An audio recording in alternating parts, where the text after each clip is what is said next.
One of our favorite things to talk about are hacks that change lots of other things. The first domino. What's one thing you can change that affects everything else in a positive way when it comes to fat loss, muscle gain, fitness, and health? This is a big one, everybody, and the data now supports it. We're going to reveal to you the first domino. Let's get to it. You guys want to guess what this is, by the way? I mean, one thing that makes everything else better. It's the thing that every time we have to talk about it makes me feel like I'm getting old. I know you got it. Yeah, this is a conversation I find myself having more and more, not just with myself, with friends. Like when they ask what the things they should focus on, it's like, fix your sleep first, and then the rest of the stuff. Dude, they just did a big study and this study was based off trackers. So these were people who had devices on in their mattress or on their wrist, and they could really see what was going on. So they could see people's activity levels, and they could also see how much they slept, like how much they actually were asleep. Yeah. And sleep had a positive effect on activity. Activity did not have that big of a positive effect on sleep, at least not in comparison to what sleep did. In other words, when these people got good, healthy sleep, they walked on average or moved on average significantly more from the sleep. Whereas if they tried to do the activity first, there was a little bit of a improvement in sleep, but it wasn't nearly as much. Now there's other data that shows sleep's effect on eating habits. And this is also profound. When people get poor sleep, the speed at which they eat goes up. So in other words, they feed themselves faster. And the types of foods that they seek out are in the category of hyperpalatability. So you tend to see more sugar, you tend to see more processed foods, and you tend to see a higher consumption overall of calories. So and here's what's interesting about this is that if I were to, health is dysfunctional in modern societies, we know this. But if I were to say, what's the thing that has suffered the most in just the last 20 years? Sleep. Yeah. Sleep. And before that, by the the invention of electricity, but definitely now. For a lot of different reasons, right? Wouldn't you say? I mean, it's not just like, there's a lot of things that we do. We're busier than we've ever been. Yeah. Okay. So we're distracted a lot. So I think we're less present today than we've ever been. I'm sure that plays a huge factor. We don't no longer have the 36-inch boob tube in the living room that only has 4 channels on it anymore. We've got a plasma TV on every single person's, most people's rooms in almost every house. Street lights are completely different now. They're super bright, and the light pollution is everywhere. So it's like you can't really. It tricks your body to think that like you're still running in daytime. We're addicted to our phones. They become a limb, right? Another limb. It's so hard to just to put it away from you that you're on it until you fall asleep in bed. Probably, I don't know what it'd be interesting to see that stat. I'd love to see how many people fall asleep to their phone. Yes, huge percentage. Huge, I would bet. I think a huge percentage. That's horrible.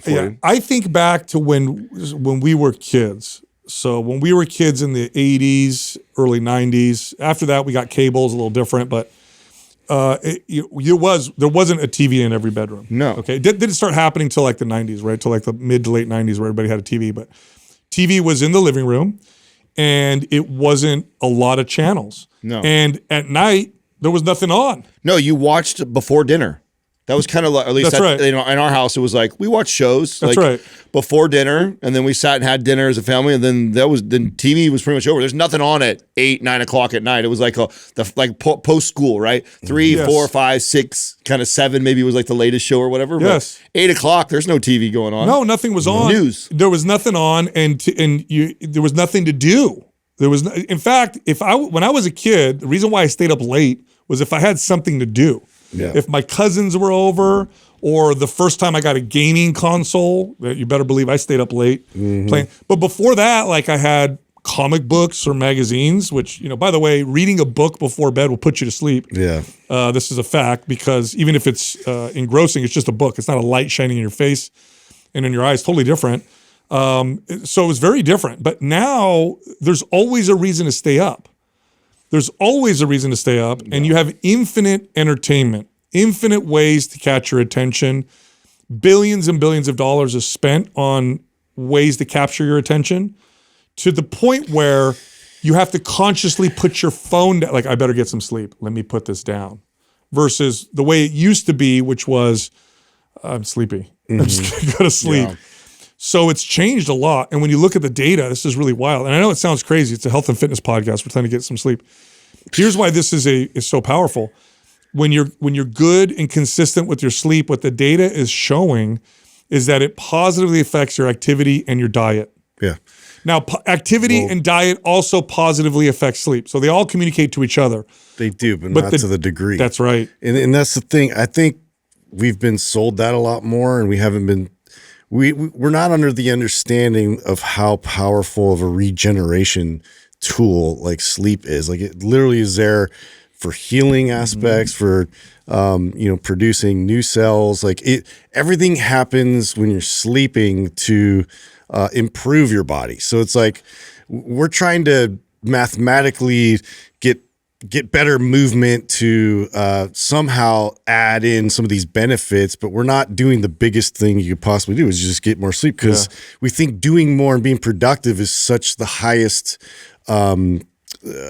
attribute to achieve. Doug, you obsess over your score. I know you do. We talk a little bit about this, especially my last 45 days. It's probably the most I've ever obsessed over my sleep score. And I've connected a lot of interesting dots during that time. Do you know, one, I'd like to hear from you, what's a horrible score for you?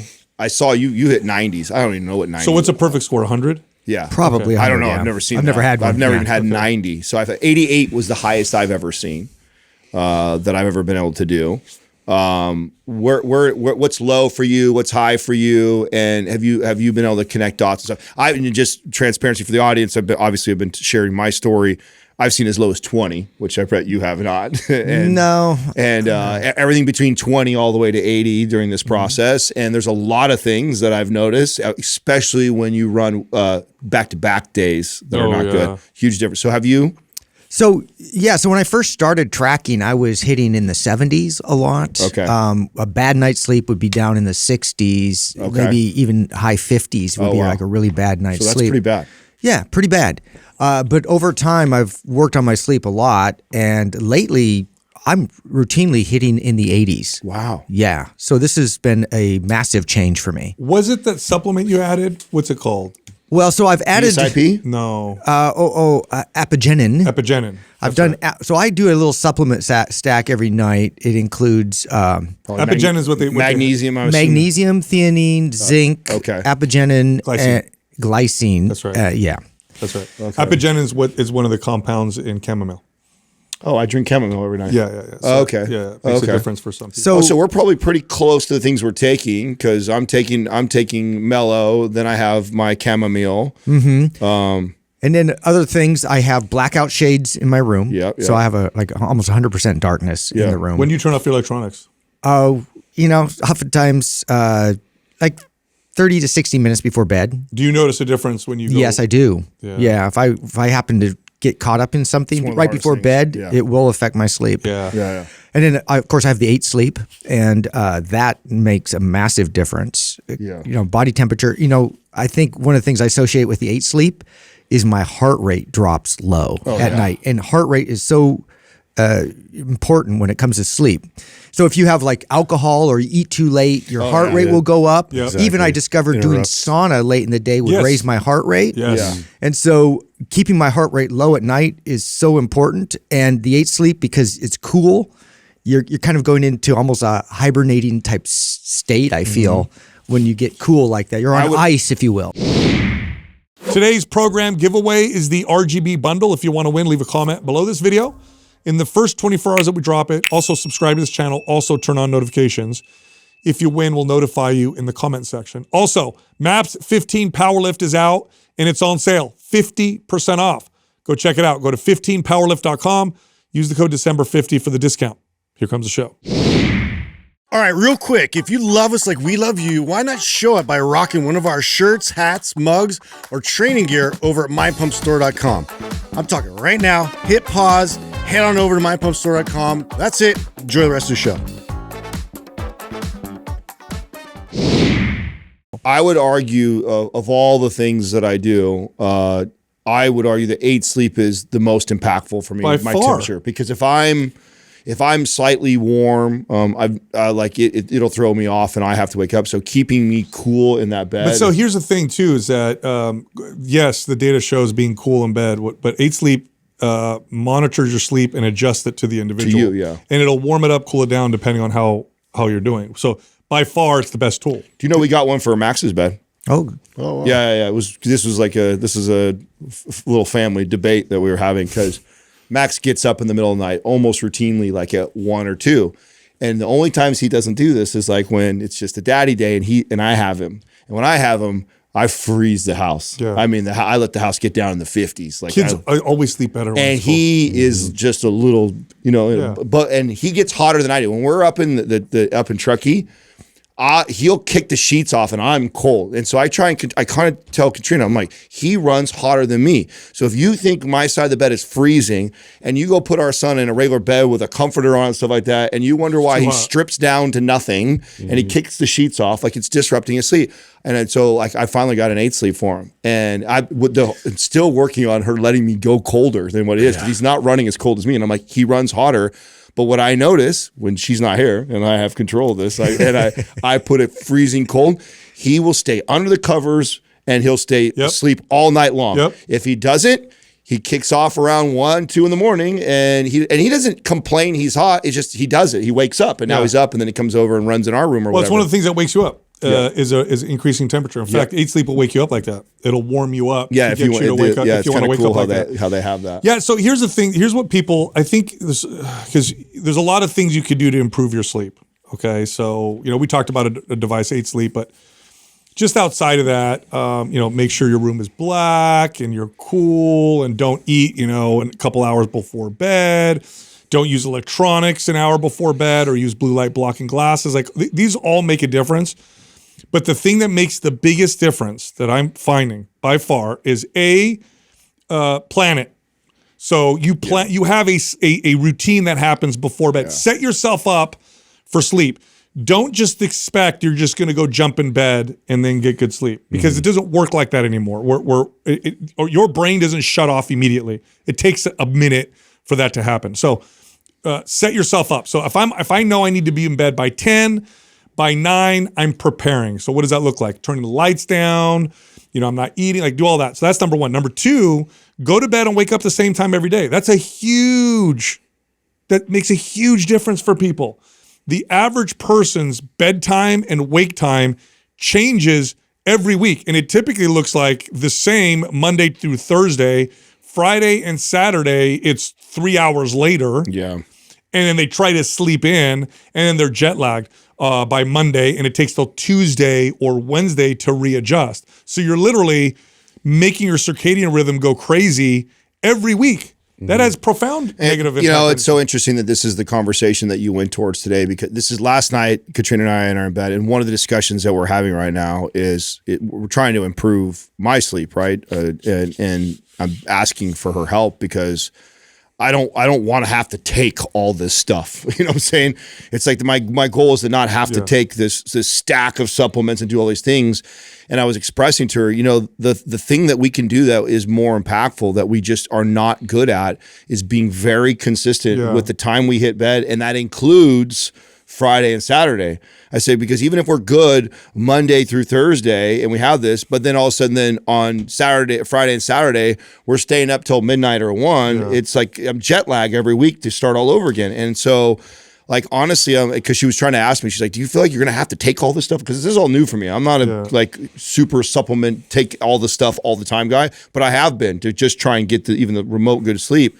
But then here we are missing out on one of the biggest rocks, but it's one of the hardest. So you say it's one of the most important things, but it is difficult. It is, and here's to do it. Here's the way I think you should look at it, because people are like, well, I can never stay up late. No. It's the way I would coach somebody to approach this is the way that I would coach somebody to approach eating unhealthy. You're right. It's like, okay, why are you staying up late? Is it because you're just watching a bunch of worthless stuff on TV? Great point. Or are you out with your wife and you're connecting? The occasional Thanksgiving dinner party that runs late once a year is not a big deal. Or you're having great sex, and you're up you're like, oh, honey, sorry, we got to stop this because I got to go to bed. Like, that's different. But usually what happens is you're just like, oh, cool, it's Friday, and we're watching this Netflix total waste of time Netflix show. Totally. That I'm just going to stay up 2-3 hours later than I know. Like, that's all. You just weigh your priorities. I think you're fine. I think most people just, it's so consistent. It's so consistent, super bad. Like, if people go to bed at 10 p.m. throughout the week, they'll go to bed at midnight or 1 Friday and Saturday. That's a big difference. Well, it's so, and it's like you're keeping yourself up. I know that. It's so difficult, and it's more difficult today than it's ever been because of these things. Yes, you got so much that can keep you awake. Yes, there's a million platforms with a million series that you're in the middle of that you want to finish. You've got your phone that's vibrating all day and night. That not only is just entertainment, is also I could get some emails knocked out right now, or I got to respond to. It is the default. Is just like the default is dysfunctional eating and low activity, because we've constructed society this way. What technology has done with sleep is it's made it, it's the default is dysfunction. Okay, what do I mean by that? When you used to come home from work, you were done. If your boss wanted to get a hold of you, they had to call you on your landline, and nobody would call you past dinner time. They just didn't do that. Yeah. So you were just done. I'm just done with, unless I took my work home with me and I had some papers, like I was done. I couldn't check my emails or text 24/7. I didn't have access to all the information in the world at any moment, or entertainment or reels. Have you guys seen the data on what reels do to the brain? Oh God. I know. The guy that created the endless loop, or like when you get down to the bottom and it doesn't stop anymore, like has such conviction about that, like what he's created. And to your point, it basically is the same with work schedule now. Like we've all just sort of mirrored that anything at any moment I could get a hold of somebody. Like there's no barriers anymore. No. And so those natural barriers, we just didn't have to think about it, because again, back in the day, it's like, oh, the news is done. Nothing's on. You know what used to happen? I know it would sound old, but this is what used to happen at like 11 o'clock at night. The TV would just, you'd keep it on a channel, just there's nothing on.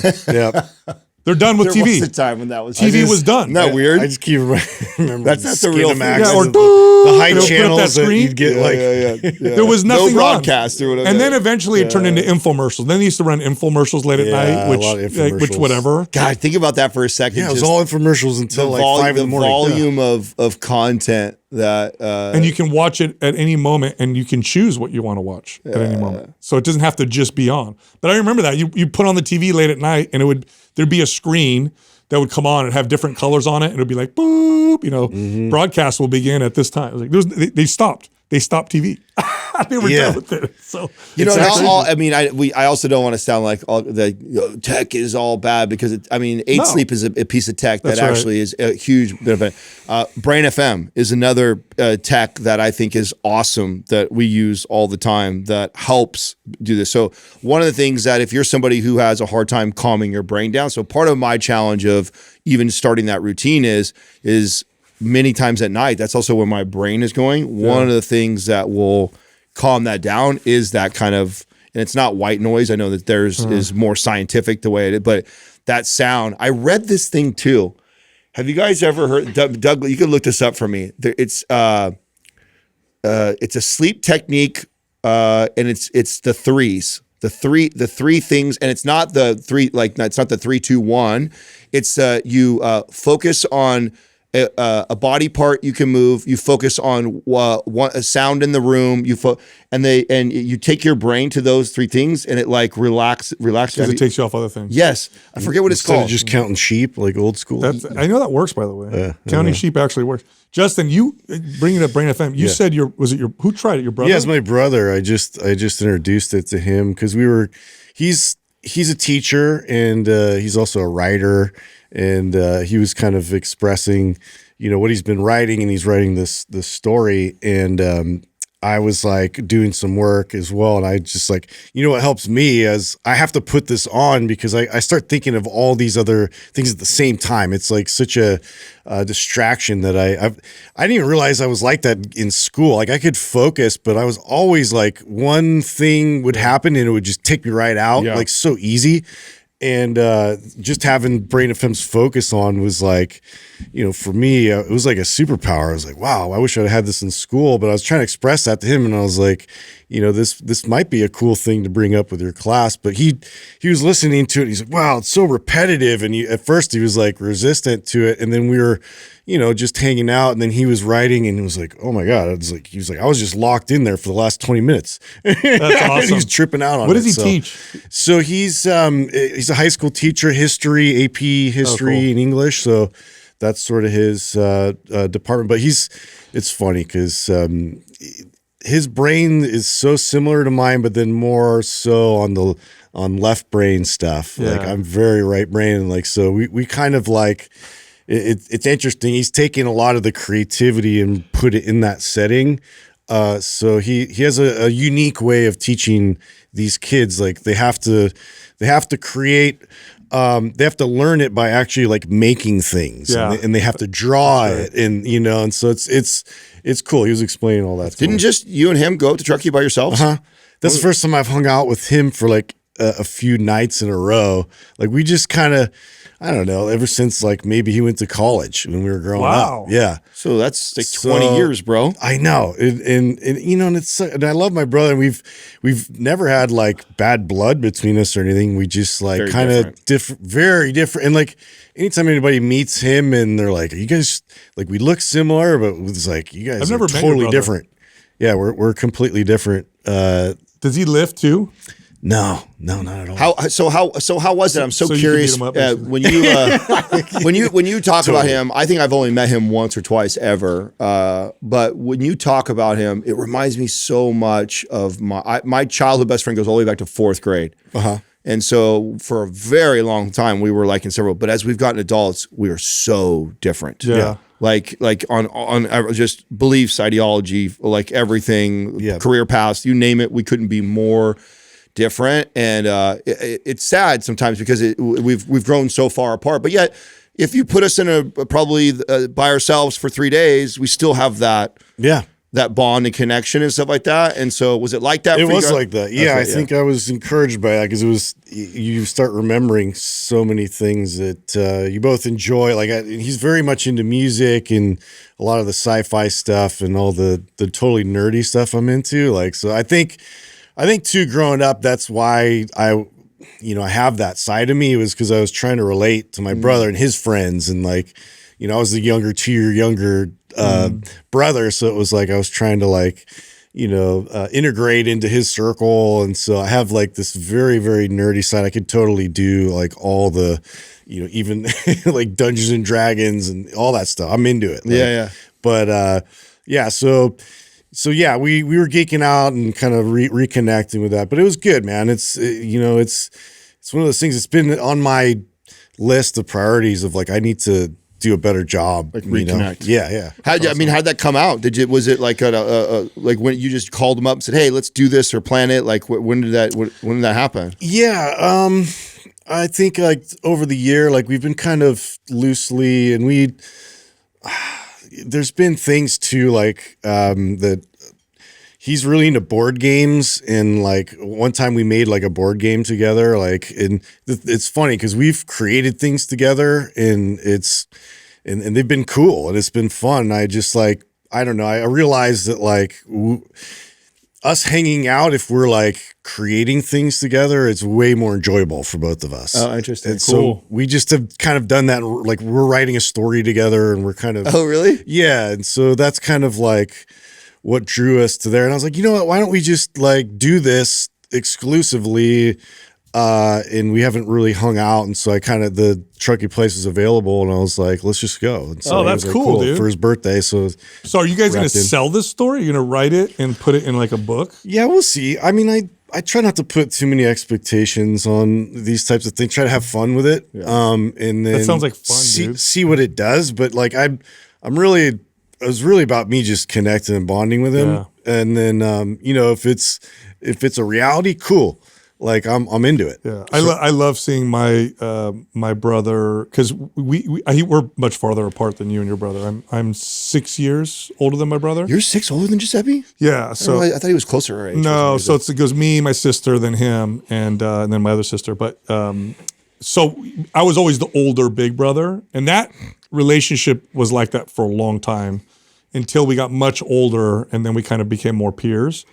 But seeing him be a father is the best thing ever. Right? He's such a good dad. He loves his kids. Awesome. He's so loving. He's so affectionate. He loves being with his boys. We went to this live nativity scene thing nearby, and every time I see him with his kids, it just warmed me. So I sent him a nice text. I'm like, dude, you're just like the best dad, bro. Do you attribute that? I mean, I feel like you guys had such a great foundation with your parents. I think of like even Katrina's family, right? And every family has their dysfunction. Every family has their issues or what. Like nobody's perfect. Sure. But the one thing that I find in common both with her family, your family, is just this like family unit, like and love. Yep. Right? There's a lot of love. Like, there might be yelling, there might be this, there might be whatever thing, but it's grounded in love, connection, all things. Yeah.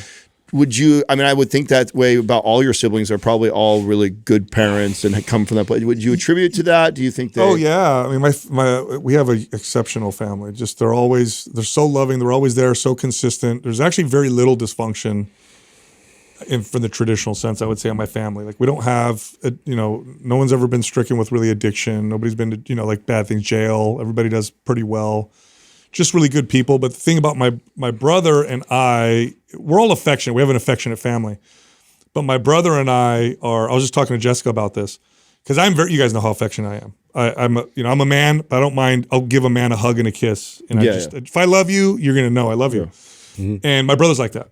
So he's very similar. We're probably the two most like physically affectionate men in the family. And I'm like, I wonder why it was just us. And it's because we were like that growing up.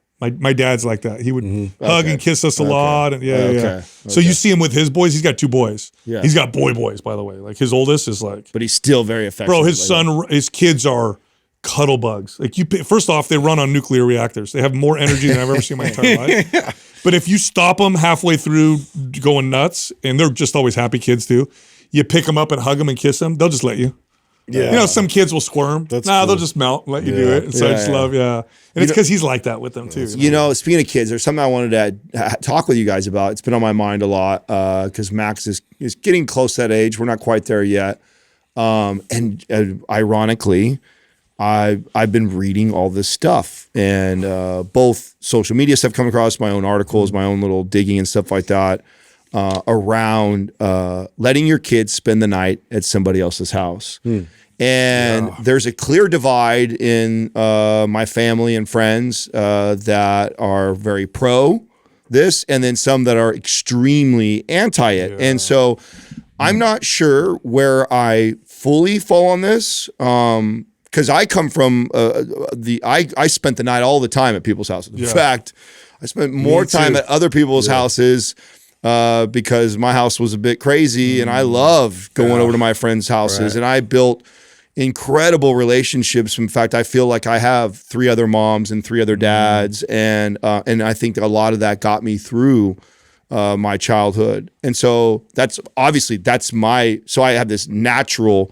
Like, of course, my son's gonna spend the end of that, and then, but as I've gotten to that phase, I've of course done my reading and this and that. I'm like, wow, statistically, I know the risk that comes with that, and so I'm so curious to how both of you have thought about that and handled that, and what's your take on that? And are you aware? I'm sure I know you. I'm sure you're aware of the stats. I'm very. I heard Deloney do a good breakdown on this, and I know he's very against it. I'm very choosy. So if my teenage daughter's going to sleep over someone's house, there's only a few people that we know that we allow that are not family. Was there a certain age? Would you even let her at 12 or 9? Like, no. Oh, wow. So it wasn't even until relatively recently. And these are kids that we know them. We've grown up with them. She grew up with the kids. My ex-wife knows the parents very well. And even then, I'm a little bit, But the sexual assault and molestation and whatever rates with sleepovers is crazy. Well, it's actually really, so it goes, number one is actually dad. Of course. And then number two, family and friends. Yep. And then three, I think is so if you like, you're a good dad, you know that, okay, that's erased. Right. You know, you're safe with your home and all that stuff, but sleepover is a controllable. And so that's the one I'm like, just be very careful. And here's what I mean by that. We'll have kids sleep over our house. Yeah.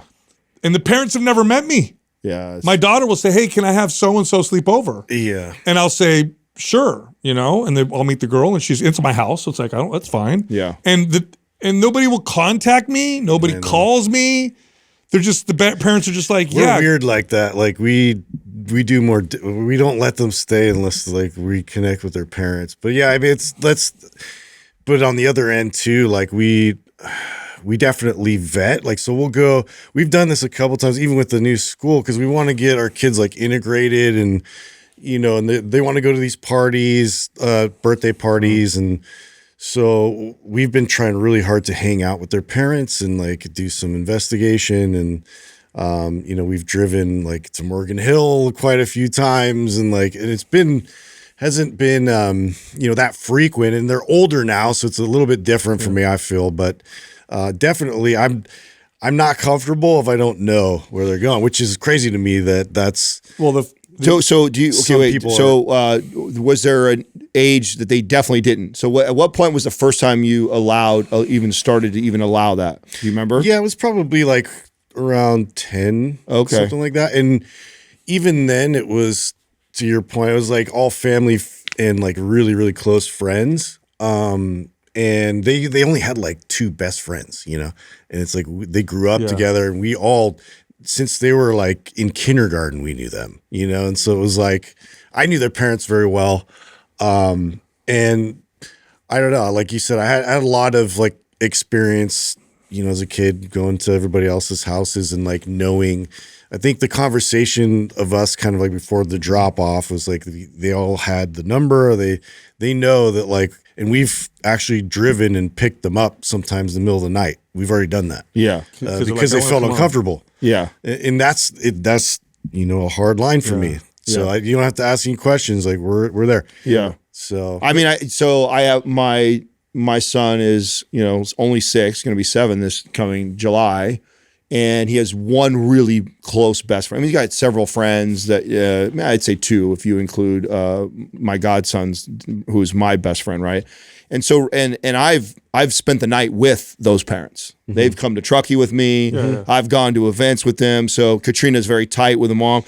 And so, again, my natural right away, oh yeah, sure, go ahead. I wouldn't mind that because I feel really comfortable with that before I start doing my digging and stuff like that. And then you read that, and then that sense of like, oh God, that makes me feel uncomfortable. So I think for sure, I would have to really feel I know the parents really, really well. I would never let my, like, if my son came over, I want to go spend the night at DJ's house. Who the fuck is DJ? Who's my, like, no way. Like, no way. Definitely would have to be when they're at least old enough to fully dress themselves, never have a question. You know, like there's opportunities where it's like, oh, I need help in the bathroom. I need help getting dressed. Sure. That's a good point. And so, you know, when you're 10, 12, whatever, you're fine. But sometimes a 6-year-old is like, yeah, no, he's barely at that. Yeah, I need help getting my shirt on. Or, you know, I had an accident, you know. That's a really good point. That's a really good point. Because that's and we try to host as much as possible. And it's, you know, it's a sacrifice a lot of times because like me and Courtney don't get to do what we want to do, but like we'll have the kids over the majority of the time for that reason. That's how I plan to solve most of this conversation. Have them sleep over your house. My house. That's right. I've got the cool house. Right, Max has got 2 beds in his room already. Perfect. Like, you know what I'm saying? Like I think we can probably take care of that for quite some time, just that alone. There's by the way, there's a new risk that's now, when you look at the data, which wasn't an issue when we were kids, although this was the first time I got exposed to this, was at a sleepover. But the first time oftentimes kids are exposed to pornography is when they're kids and it's at a sleepover. Mm-hmm. Yeah. It's a very high percent, and it's typically an older sibling or the other kid doesn't have the same restrictions. And that's the first time they get exposed to sexual images. That was the first time I got exposed. I was a sleepover.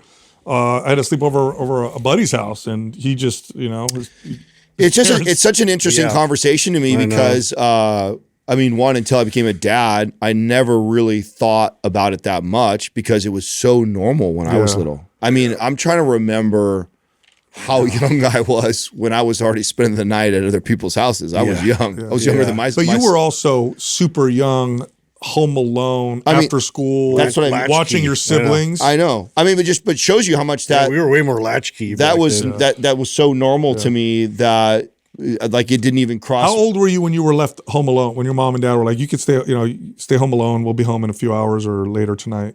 Well, I've told you the story before when I was 5 or 6, and my mom left to go to the grocery store, and I wandered down to the neighbor's house and to go play Zelda.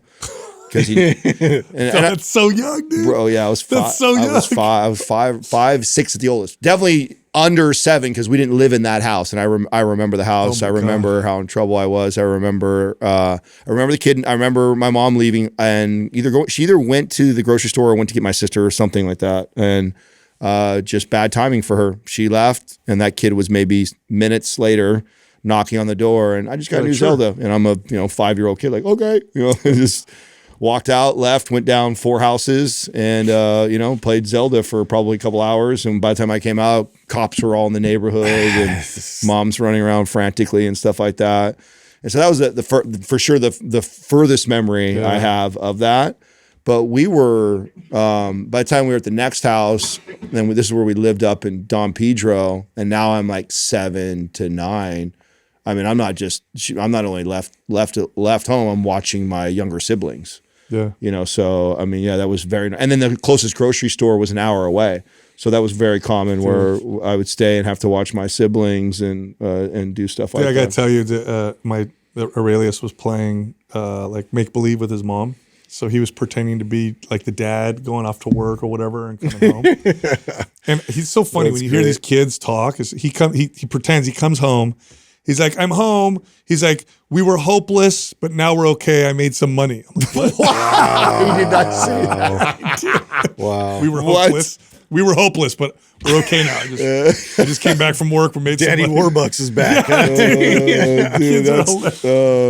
You're at that perfect age right now. That's hilarious, dude. The vocabulary's coming together, and he's like mixing stuff into different things. And so, it's so great. This is dude. I got a question to ask you. Trust and believe me, there's a connection here. Okay. Or direction I'm gonna go. Okay. Have you still never farted in front of your wife? Is that still 100%? 100%. Same with her, bro. You're 100%. We're on year 16 together. That's so crazy. Are you gonna give stats of? I mean, there's this. I even have the courtesy when we go to our room and it's like 8 o'clock at night by this time and we're settling down. If I for some reason have to take a late night poop, I go all the way downstairs into the other bathroom. I do that. Well, trip off this. So I mean, you might. Oh God, let me hear your stats. You might. I mean, it's not a good thing. You know why? It's attached to. Over the years, I've reduced the exposure. That's for sure. Yeah. So what's it down to? Like once a day? Yeah. I'm gonna give you. Hey, I'm gonna for you guys. I'm gonna give you a stat to follow up your stat though. So let me hear your stat right here. So no. So there's this article that's been circulating. This hilarious study. Here's the title of the article. New study explains why sniffing your own farts could improve brain power and decrease chances of Alzheimer's. Oh, well, I definitely smell my own farts. So, I mean, that's but she's not if she's not there, I'm definitely. You're not helping her though, bro. So trip off this. There was a study. That's her smelling my fart. That's not her smelling her own fart. That's what I'm saying. You're saving it you're only helping your brain, bro. You should help your wife. I'm sure when I go, she does it herself. You know what I'm saying? So yeah, she's like, thank God he left the room so I could drop my own heat. Yeah. So experts at Johns Hopkins Medicine remarkably found that hydrogen sulfide, this is the chemical that produces the really bad smell in a fart, might slow down brain cells from cognitive decline and even Alzheimer's. Now, what I think is really interesting about that stat so breathing that is in, what is okay, and anybody in here, hey, listen, anybody in here who denies this is a liar. But if you are in bed by yourself and you fart, you absolutely lift the covers up and you smell. No, I don't. Yes, you do. Oh my God. Yes, you do. I don't. Yes, you do. I have no interest. Yes, you do. You lift your covers up. 100%. Why? Always. It's mine. You Dutch oven yourself? Curious. Not me, dude. You don't? No, I don't care. So I think that's more weird. To not care? No, I just panic. I'm like, I gotta get this out of here. I think it's like, oh no! Before she comes back, I'm not gonna get any tonight. It's even worse for me because I use a CPAP, right? So CPAP because I snore. Oh, that's the only reason. So I can't smell anything. That's the only reason why you go spray. Bro, so if I eat too much protein, something like that, and I fart under the covers, and then I move, I'm like, I can't tell if it's come out because I got the CPAP. I'll just wait for my wife to. I hear her go, oh, come on. I got the mask on. I would love to see somebody has had to done this. I believe my theory is that it increases sexual activity. To fart? To not fart. Yeah, I would think so. I don't know, man. Remember that? What's that guy's name? That rock star? That musician? Chuck Berry. What anomaly. He was paying those girls. Yeah. You know what I just realized? He was paying those girls. And that's Hold on a second. Do you know what I just realized right what? now? We've heard each other fart multiple times, except for Doug. Have you guys ever heard Doug fart? Maybe Doug's like me. Have I you ever am heard very Doug much fart? like you, Adam. Oh, you hear that? I'm very undercover. We've never heard. No, not we've literally. never heard you fart, Doug. Doug, what's going on here? Wait, now are you with your girlfriend? Are you with the same? Oh yeah, totally. Oh, look at this guy's never came out. Why do you not defend me this whole time? Oh, I am defending you now. Okay. 10 years I don't even like this conversation. Oh my God! You two sitting down to pee, guys. Oh my God! Of course you don't. I feel like it just takes away some of the mystery. You know, I like keeping things Mystery? like. If you talk to my wife, if you talk to my wife about it, she absolutely loves it. She loves the fact that it does not seem like it's that hard of an effort for me. At least I'm not. We're in doing the it. long game. Yeah. My stomach hurts, bro. She knows everything. I mean, the amount of protein you're probably eating, I would probably be struggling too. We're men in here, Doug. There's no chicks in here. Your girlfriend's not in here. You're not going to sleep with us. Why have you never farted in front of us? This is really occurring to me. It's right a now. courtesy Is this? thing. No, it's not. You blast. Are you in front of us. Not that often. Are you In 10 disappointed? years, you think I Bro, blast you that? fart in the studio probably twice a week. No. Yes, you do. Yeah, you do. No. Once a week at least. Do you think that? You? Yeah. Yeah, he's farted many times in here. Well, you've done it with gusto a couple times. I would say. I don't know if I'm it's not weekly. denying that I have. I'm just. I don't know if it's weekly. Yeah. What's Yeah, going I on just here, tend Doug?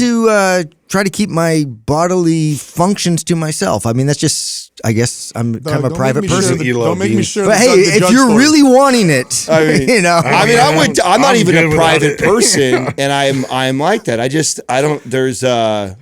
There's no positive ROI for me. Yeah, I don't get It's it. like there's not. No, it's not like you're doing it to be like to make it like it's a positive thing. No, well, But it is a sign. Yeah, of, but not doing it is it. a sign of being trust, human? security. Oh, is it? No, it's not. See, the trust that my wife and I have is unbelievable. Unbelievable how much we trust each other. The fact that we can do business together and do the things that we do together highlights the trust. I'm not even level. talking about you and your wife anymore. I get that. Yeah. You guys have sex. Doug hasn't farted in front of us. This is really bothering me right now. Well, if that's what bothers you. I mean, you can have it all you By want. the end of the day, I guess I've never realized that. With I'm him. sorry I've been disappointing you this whole time. I didn't he realize holds a that. lot of things back, dude. Well, hey. I just now found out that he's on the same page as me Better with out than this. Like in. I had this whole time, you guys have been giving me this. I've been getting teamed up on over here about this, and this whole time, Doug's been over there quietly. Like I've never been a big fan of that, honestly. Yeah. Just, Do you like fart humor? Fart humor? Not really. Really? That's like God's joke. Okay, well, Everybody. I mean, everybody laughs at that stuff, I guess. Yeah. But it's not something that it's not my big thing. Yeah. Yeah, You don't put it on your dating I mean, profile. I was always like that too. Love Like this fart. isn't just like a Katrina and me thing. I've been that way since I was dating girls when I was young, very young. Yeah. I've always just like. It's not the move. Dude, I work. It's just not the move to rip one with the girl I'm Well, trying to yeah. hold hands with and kiss with. Like she's just. Listen, I don't intentionally fart in front blast of anybody. girls unless it's my wife or my daughter or my sisters. That's a lot of girls. All the girls I hang out with, the only girls The I'm I'm not employees. gonna fart in front of your wife. You're I'm not gonna doing it in fart front of the employees. But if Thank it's you. like my sisters, for sure, because I'm his older brother. Like you're gonna get blasted. My wife, we live together, right? My daughter, I like to annoy her. Sometimes. I mean, I've never met a chick. about it. I've never met a chick who's like, man, yeah, it doesn't even bother me. My husband rips one and then we get into it right away. Just it's always into it. yeah, like sex wise. Oh yeah, no, that's never gonna happen. Well, that's if okay. I know we're gonna do. Yeah. Well, so like and maybe that's what it is, the frequency at what that's happening at my house, where there's I gonna ruin that. You know what I'm saying? At any moment. Yeah. What happens though? Yeah, in the moment too. Yeah. So what then? Yeah. What? That's actually never happened. Haven't said. No, really? If I have, that's because he's not putting a lot of effort. Yeah, you're not really squeezing. You're not trying hard enough, bro. I don't know. There's it's like a heavy deadlift. I mean, I'm also the guy that puts his silverware away in the dishwasher, which is like a simple detail that I think is easy and makes things life easier. When they're pregnant and you're part of this process, like you see everything. Yeah, like it's just there's nothing left that's sacred. Yeah, but okay, so good point. So imagine being reminded of that every single time. Yeah, so I know. I don't intentionally. I get it. I don't intentionally blast her, but it's like. I mean, there's nothing that's like shocking. Plus, it's you got your sons. Like I'm sure you guys. Well, they're the worst. So it's like, you guys think I'm cute all the time. Hey, maybe you guys all work construction. Maybe. Well, no, that actually I was gonna say maybe that changes. But my son thinks it's hilarious to fart and farts on his mom and farts on us all the time and stuff like No, but again, you guys. He definitely didn't get it from me. You know what I'm saying? So you guys worked in construction. Like that's just I know. There is nothing sacred. Come on. We also grew up in an era where you did all that stuff intentionally. Yeah, I don't know. Just with women, I'm different. Like I just Again, me too. Unless it's my sister, my daughter, or my wife. The only women you hang out with. That's a terrible example. It's not like you're a guy who hangs out with lots of women. No, it's like, that's all the women you hang out with. You're like, I'll only fart in front of these 5. Well, those are the 5 you only see. So that's not impressive. Hey, this is a great segue. Let's talk about the fog, huh? Let's talk about the fog. You guys goes to California. So I'm getting. What's up with that? We're getting lined up by Vicky on Monday, and she dropped some conspiracy fog thing to me. And 20 days or something. So this is all like because the Central Valley, like it's surrounded by Sierras and then the coastal ranges. So it's like it's just been sitting and it hasn't left. Yep. And and you'll see some like videos that people are posting now too, where there's like this particulate that they're finding on their car. That's like this white. It almost looks like it was some kind of like pesticide kind of residue. So I looked into it. Okay. I didn't do super deep looking, but I looked into it because there's just like all these theories. These are one-off videos. They're kind of like so I don't have to fog. believe it. Yeah. Oh God. Or they're doing climate engineering or whatever. So I looked into it. So people were saying that there's chemicals or bacteria that is being sprayed in the fog to whatever. So I'm like, is there any truth to this? Yes, but not now. In 1950, the government, the military, sprayed bacteria into the fog of San Francisco. Doug, you can look this up. Look up. So this is why this grew as a conspiracy, because they've done it to us before. This is why you can't say you're stupid for thinking in that direction. Right. They literally did that. They actually tested this on American citizens without them knowing. They sprayed a bacteria that was quote unquote benign, but it did cause some illness, into fog in San Francisco. I love the cognitive dissonance people have with see how far it would spread. That's ridiculous. Well, it did happen. Oh, it's really ridiculous? Okay. Well, I'll connect something for you guys. And by the way, fog does trap pollution. It does trap particulate matter. So all the pollution and stuff does get trapped in the fog. So air quality is worse. Yeah. It also makes turkeys actually weird. Turkeys? Yeah. What do you mean? So we have behind our house, we have giant wild turkeys. Lots of them. Yeah. Lots of them. And in the fog, when the fog comes in, they get they get weird. And they start doing weird stuff to the point this happened. Bro, this happened the other day. There's videos of like these people saying like, because they're showing all these birds like in flocks and they were all acting erratic. Bro, okay, so they act all it's only been on these foggy days. The first time that happened freaked the shit out of Katrina and I. So it's like 6:37 in the morning and Katrina's like waking me up. Someone's on a roof. And I'm like, huh? And then you can hear blah, blah, blah, blah, like on the roof. On our roof. Yeah. And I'm like, what the? And she's freaking out, running through the house. She runs, gets Max, and we come out, and giant turkeys, not like little big giant turkeys, are walking along my fence line, had hopped up on my shed, and then hopped up walking on my roof.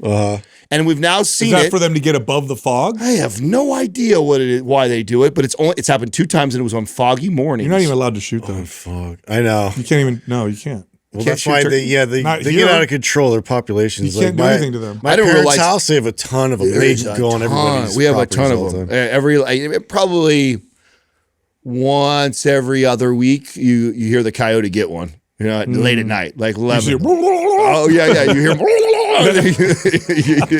can hear him. You got caught. I mean, Max is like, "What is that?" Daddy goes, "Oh, one of those turkeys. One of them turkeys got caught." R.I.P. Yeah, dude. But yeah, isn't that weird?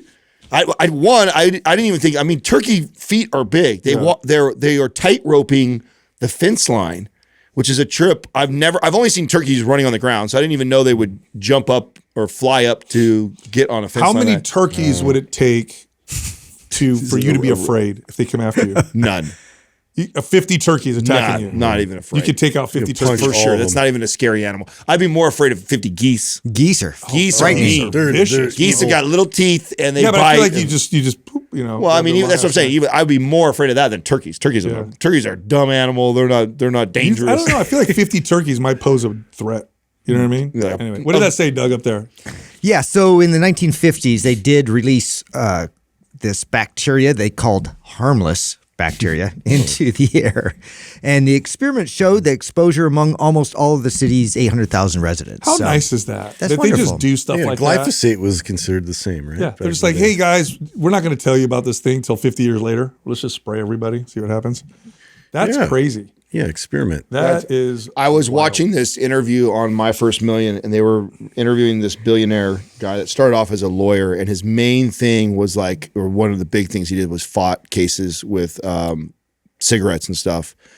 And they got into that discussion for a minute, just how like, because they were asking him like, you know, like how does he like his cases? And he's like, his attitude, you could tell he has a lot of disdain for cigarette companies for like, I mean, they literally knew they are poisoning, killing people, and they even behind closed doors talk about like, I forgot the term he used for like new customers. It's like for the overturn of deaths. Like we got to make sure. Like he goes, I have no problem. So he talks about all that, and then he goes, and now those are all the processed food people.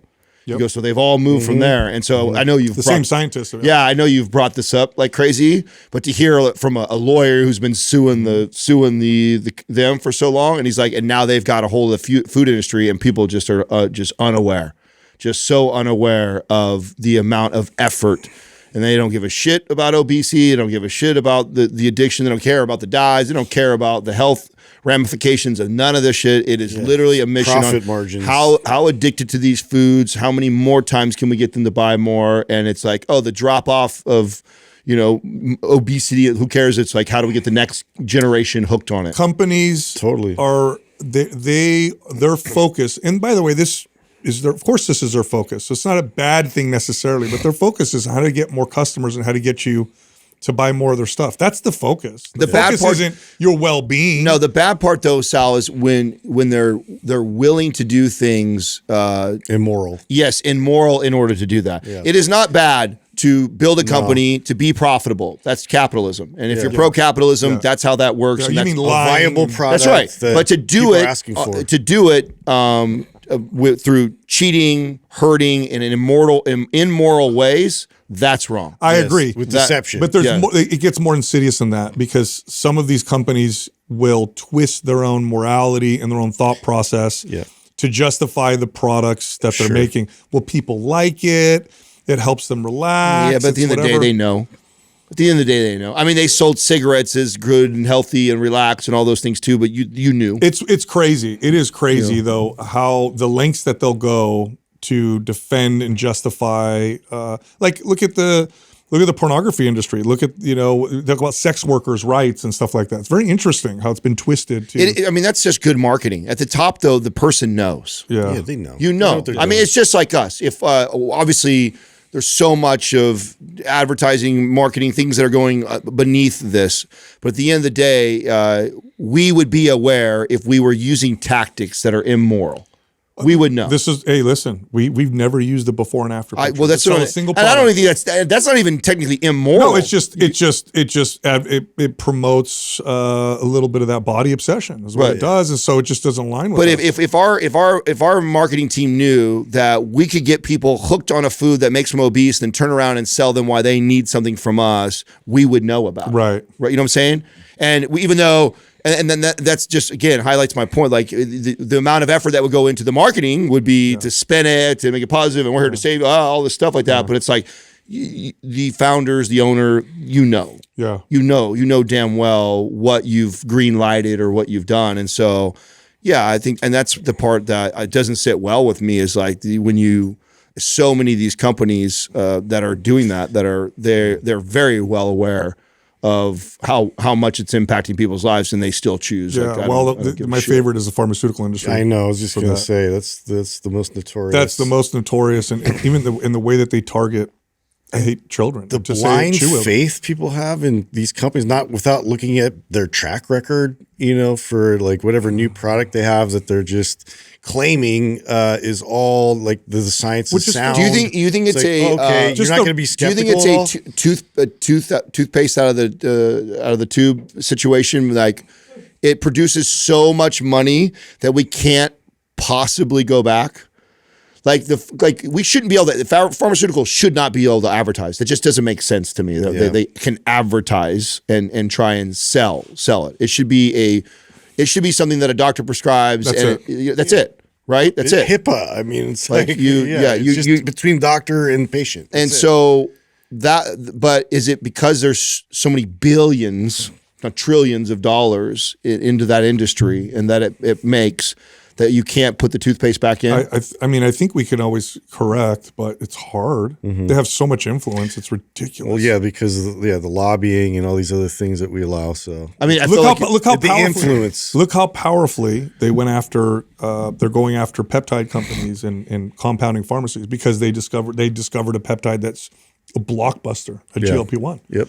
So it's crazy. Did you see the beef? Yeah, I know. We're one of the United States is only one of the companies. New Zealand. Yeah, that's it. Everywhere else in the world, you can't. That's why I bring that up. Everywhere else, and what's even crazier about that stat, Doug? United States, New Zealand, only 2 countries that do it, and it makes up, I think, 75% of all that. It's only because so they can influence the company. I mean, 80% of our media is driven. It's one thing. It's already bad enough. We allow it. But we don't only allow it. It's most all that you consume and see. Right. That's why. All your entertainment has to, say the same thing. Otherwise, they'll at the least not talk negatively about that. That's what I mean. Like, it's controlled. Did you guys see the beef between Dan Crenshaw and Shawn Ryan? No. Mm-hmm. Did you see it? I've seen it. I don't know the details, but yeah, I guess Crenshaw's team sent like a cease and desist and trying to sue. He's trying to sue Shawn Ryan for like defamation. And Shawn Ryan was like, yeah, no, I'm not going to retract anything I said, everything I've said. He's basically questioning how Crenshaw has got all this money. With the amount of money he supposedly makes in his position. He's making like $135,000 or something. Yeah, something like that. And then how's he worth all this money? How is he able to afford these?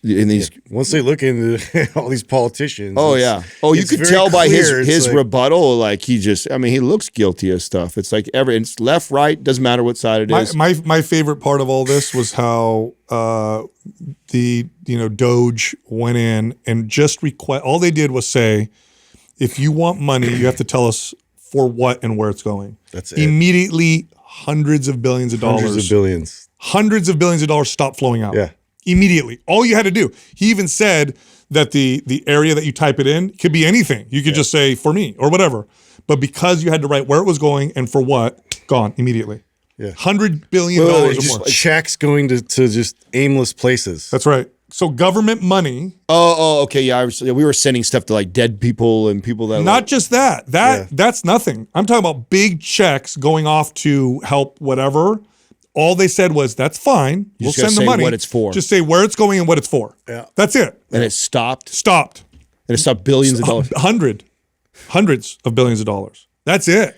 That's 100% evidence of fraud, corruption. and it's so insane. It's hard to even wrap your head around. Yeah, that just shows you too, like how blatant it got to where you're like, we're not even going to try and cover this up. We'll just write a check. That's why you couldn't. That's why they failed every audit. They're auditing them. Where's the trillion dollars you missed? That's why the Pentagon's audits always fail. Get out of here, because you can't show. There's no record. Where'd the money go? We don't know. All right, I guess that's it. We're good. So I know, crazy. Hey, this episode's brought to you by our brand new program released right now, MAPS 15 Powerlift. It's a powerlifting routine. It's only 15 minutes a day. Hit new PRs, get it for 50% off right now. Go to 15powerlift.com. Use the code December50 for the discount. Back to the show. This segment of the podcast is brought to you by MINDPUMP Fitness Coaching. This is the #1 course that teaches trainers and coaches how to build sustainable 6-figure plus businesses and careers in fitness. Look, it's roundtable based, so you can hear Adam, Justin, and myself teaching you how to build a better business, get more leads, close more deals, close bigger deals, and be more effective trainers. By the way, our course is nationally recognized. In fact, it gives you 1.9 CEUs with or for your NASM certification. Find out more at mindpumpfitnesscoaching.com. First question is from John Watts, 728. I know that walking after eating has a lot of upside. Does pace matter, or is it just about the movement and being active? Yes, the data will show that the faster and more intense, the better the benefit. But there's really? Yeah, but there's splitting hair. It's here's the thing. Is it appropriate for everybody? Are you going to do it more often or less often as a result? Like, I never communicate to people, go do a hard. No, I didn't even come on, it's got to be splitting hair difference. No, it's a pretty big difference. Okay. Why? Because of heart rate elevating? Yeah, dude. So instead of doing a 10-minute walk, go do a 10-minute HIIT workout. You're going to see a difference. Oh, okay. But who's going to do that? No. After every meal? Yeah. And how's it going to feel? Is it even appropriate? HIIT style training, in my experience, is inappropriate for a lot of people. Even though the data shows it's so great, for a lot of my clients, it was like, we're not going to add this stressful form of exercise. So I want to make sure this person and everybody else listening gets this clear, though. Okay, so there's research to compare just walking versus HIIT style, like cardio. That's right. But somewhere in the middle, where someone just goes for a brisk walk, the difference between the brisk walk and the walk is not that 90%. That's splitting hair difference. 90% of people that I would ever coach, I would recommend, or maybe even more, I would just say, walk. Yeah, walk. Mm-hmm. Just walk afterwards for the insulin sensitivity, the digestion. Yeah. Plus, you get improvements in digestion from walking right after you eat. I don't know if it's a good idea to hammer yourself. No, definitely not. Right after you eat. And even a brisk walk, you're trying to play the calorie game, and a brisk versus a regular walk over the course of 30 minutes, not even just a 10-minute walk, 30 minutes is like a handful of calories. That's right. So it's not, take your last bite of your meal that you just ate, take a smaller bite. It's more of a fitness benefit. You're going to get more of the endurance and all that stuff. But really, if you're walking after eating and that's because you want more endurance, there's better ways to do it. That's what I would say. Yeah. Next question is from JP Kardachon. Is CrossFit doing more harm than good for those folks who are looking for quick weight loss results? Yes. Oh, yeah. Yes. Possibly. Quick weight loss results? Yeah. Like, so here's the thing. Like, over the years, where do you end up? CrossFit programming in a lot of gyms has gotten better. That's the reason why I hesitated to jump on it right away. It was just like, it's changed a lot. It is. I mean, CrossFit's less CrossFit today because of the push. Yeah.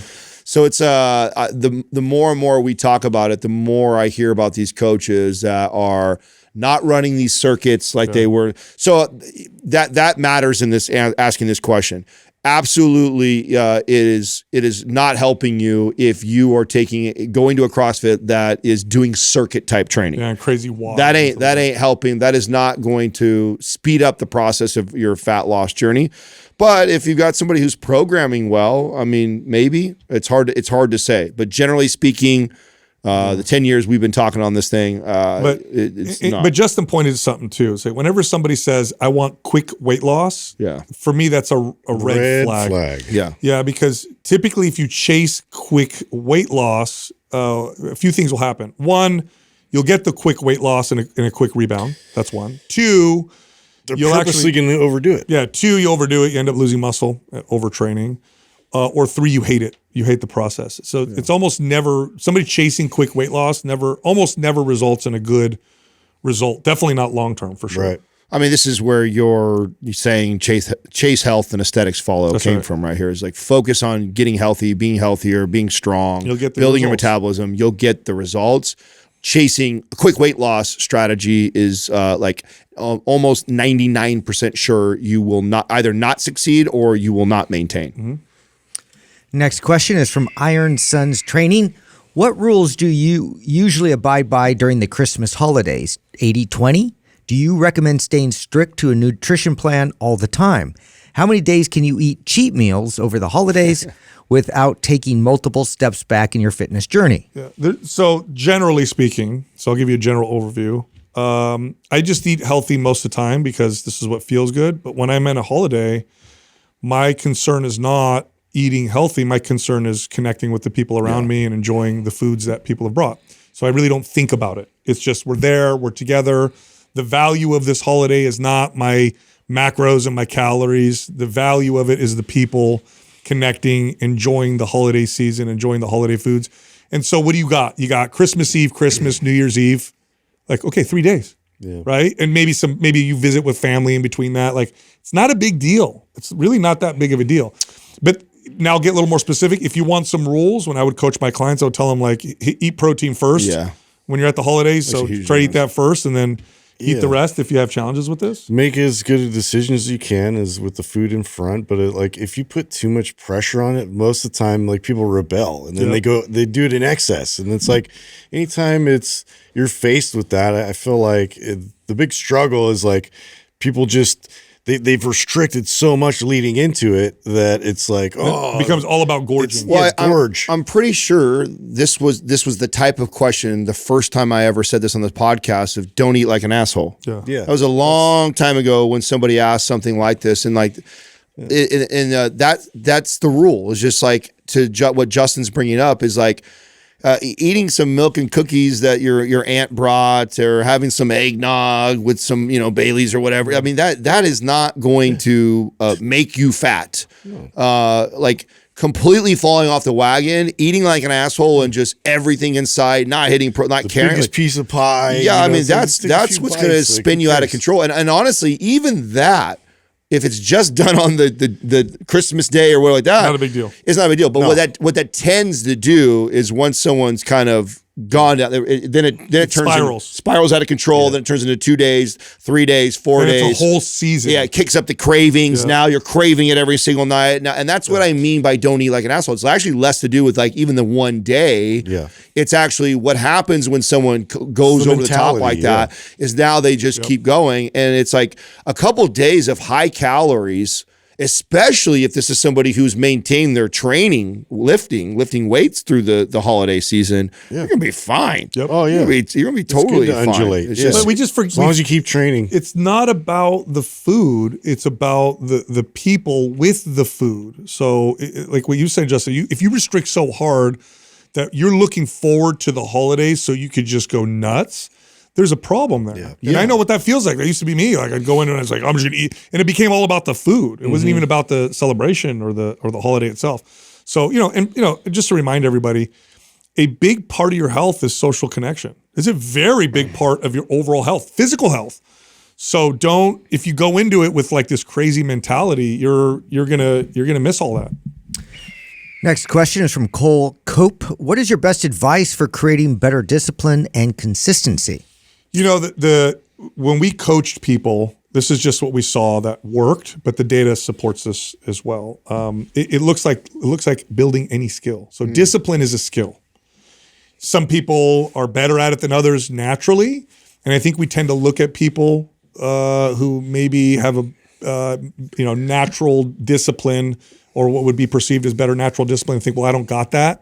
No, you can develop it, and you develop it like you develop any other skill. You start with small steps. Yes. And it looks like I'm going to do this one thing that's challenging so that it has some meaning, but it's something I know I can maintain, and I'll start there. And then when I feel like it's a part of my lifestyle, then I'll take another step. That's it. That's all. That's all it is. Treat it like a skill. And that's just the hard part is accepting that.